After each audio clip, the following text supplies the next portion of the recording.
In the heart of the city, nestled between a dilapidated theater and a forgotten bookstore, stood the shop of Madame Althea, a fortune-teller whose name had become synonymous with dread. The sign above my door, faded and peeling, now read, "Fortunes told, futures revealed." People came to me for various reasons, curiosity, desperation, and the allure of the unknown. But few left with the hope they sought. For Madame Althea had a unique gift, or curse, depending on one's perspective. Every fortune, I told, came true within 72 hours, and each was a harbinger of unimaginable tragedy. Martha Caldwell was the first to ignore the warnings that circulated about me. A woman in her mid-40s, Martha was desperate for any sign that her life was on the right track. Recently divorced, her children estranged, and her career in shambles, she saw Madame Althea as a beacon in the fog of her despair. The interior of the shop was dimly lit, with thick curtains drawn to keep out the daylight. The air was thick with the scent of incense, and the only sound was the soft rustling of Madame Althea's elaborate dress as she moved behind a curtain. When she emerged, Martha was struck by her presence.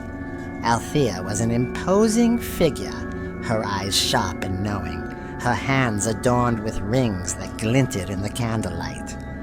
"Sit," she commanded, her voice smooth yet commanding.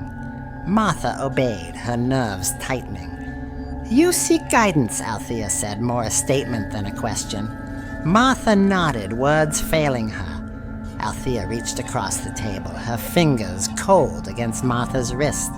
She closed her eyes, muttering incantations in a language Martha couldn't understand. When she opened them, her gaze was piercing. "Within 72 hours, you will find what you seek," Althea said slowly, "but it will come at a cost."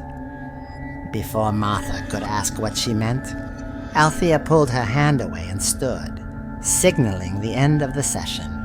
Martha stumbled out, the weight of the fortune heavy upon her. True to Althea's words, Martha found hope within the promised time. On the second day, she received a call from a prestigious law firm offering her a position. Elated, she accepted without hesitation. However, that night, her eldest son was in a horrific car accident. The doctors said he might never walk again, his body mangled and broken. The coincidence was too stark, the timing too precise. Martha, now consumed with guilt and fear, realized the true nature of Althea's predictions. She had gained a semblance of the future she desired, but at a price too steep to bear. The next to visit was a young man named Peter, an artist struggling to make a name for himself. He had heard whispers of Althea's talents and thought he could handle whatever fate she prescribed. He walked into her shop with a mixture of arrogance and curiosity. Althea wasted no time. She looked at him, her eyes narrowing. "You seek fame," she said. Peter nodded, feeling a chill crawl up his spine despite his bravado. Althea reached for his hand, repeating the ritual. Her eyes flew open, more intense than before. "Fame will be yours within 72 hours, but it will come with sorrow." Peter left, brushing off her words. He threw himself into his work with renewed vigor. 2 days later, one of his pieces was selected for a major exhibition. He was ecstatic, his dream finally within reach. However, as he celebrated, he received a call. His sister, his only family, had died in a freak accident, her body found dismembered. As word spread, people began to fear Althea, yet the desperate still came.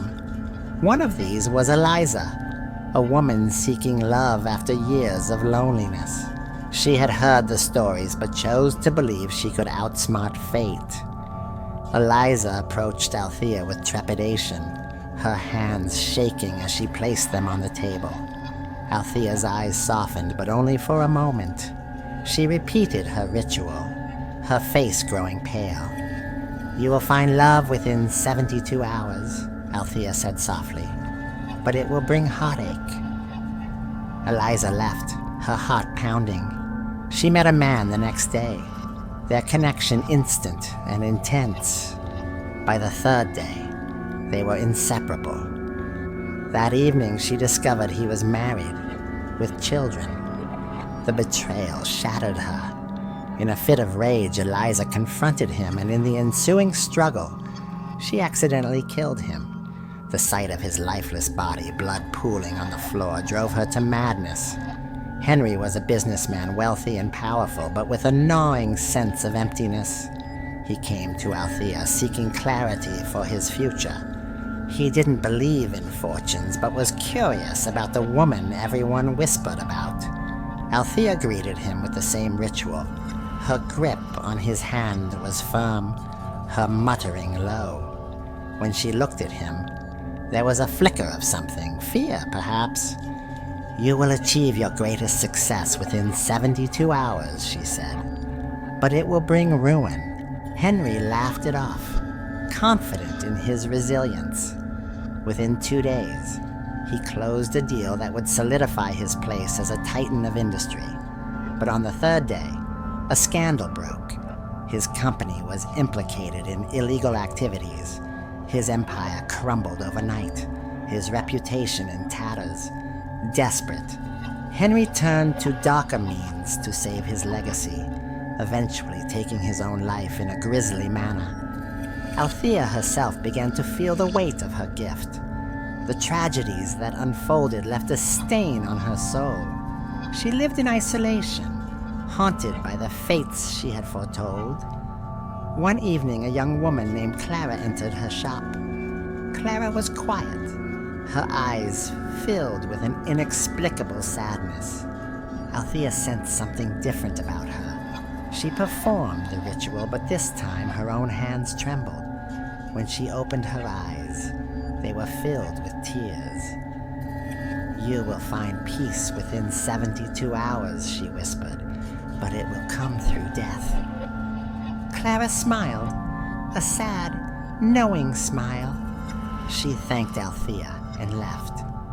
3 days later, the news reported that Clara had taken her own life, her wrists slashed in a bathtub of red. Althea was devastated, realizing that Clara had come to her seeking an end to her pain, and Althea had unwittingly granted her wish. The shop of Madame Althea became a place of mourning, a reminder of the fragility of hope. Althea herself was consumed with guilt. She pondered the nature of her gift, wondering if it was a curse inflicted upon her by some evil force, or if she was merely a conduit for the inevitable truths of life. One stormy night, a knock echoed through her empty shop. A hooded figure entered, moving with an eerie grace.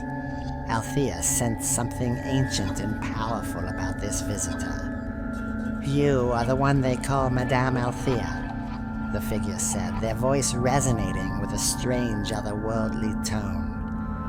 "I am," Althea replied, her voice barely a whisper. The figure lowered their hood, revealing an ageless face with eyes that seemed to see into her very soul. "Do you know why your fortunes come true?" they asked. Althea shook her head, tears streaming down her face. "I only know they bring sorrow. I never wanted this." The figure nodded. "Your gift is indeed a curse placed upon you by forces that thrive on despair. But there is a way to end it." Althea looked up, hope flickering in her eyes. "Tell me, please."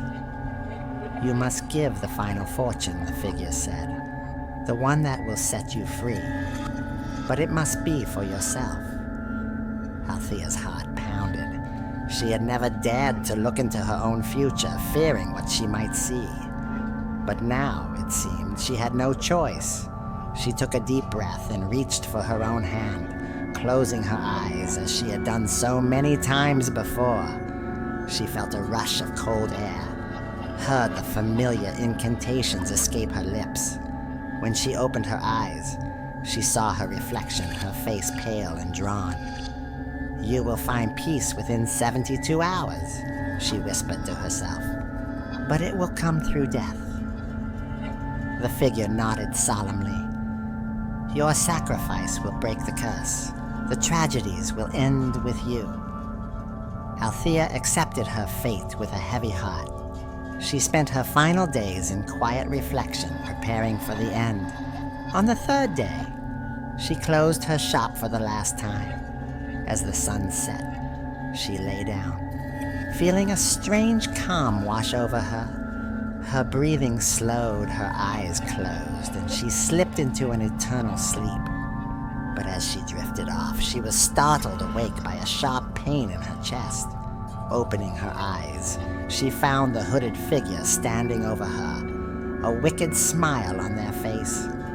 "Did you really think it would be that easy?" the figure hissed. "The curse cannot be broken by mere death. It is bound to your soul." With a final agonizing breath, Althea's life slipped away, her soul trapped in eternal torment. Her shop remained closed, the sign above it growing more faded with each passing day. The stories of her fortunes became legends, cautionary tales whispered among the city's inhabitants. And while the tragedies ceased, the memory of the fortune teller whose predictions always came true lingered like a ghost.